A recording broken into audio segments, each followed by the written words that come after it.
start of the Industrial Revolution, manufacturing technology has evolved from steam to electricity and today to data. Data is the cartilage and sinew of the vast skeleton of manufacturing and commerce. And when that information was passed solely through copper conductors, it was relatively secure. Today, however, wireless technology has evolved into a virtual backbone operating at macro and micro scales.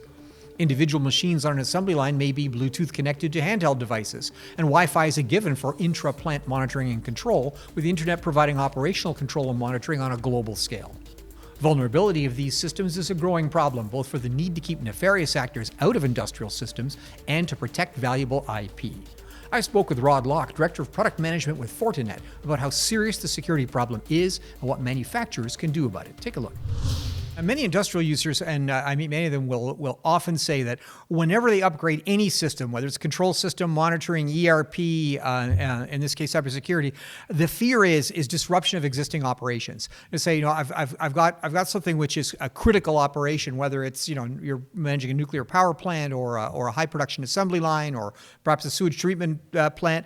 What you can't afford is to have the new system that's just been installed now be glitchy, basically, and result in outages or stoppages while we work the bugs out there. Is that still a concern? It absolutely is a concern. Whenever you're making changes to the network, making changes to the security architecture, it's important to go in realizing that, first of all, a lot of the time, if something goes wrong right after a network change or a device is put in, the plant operator's first instinct is to rip out the last change that happened, right? So we do see that where something wasn't working and the firewall gets ripped out, even though it was completely unrelated to what happened, and it just doesn't get put back for like another 6 months until somebody checks on it. But certainly, it's good when you're deploying some of these solutions.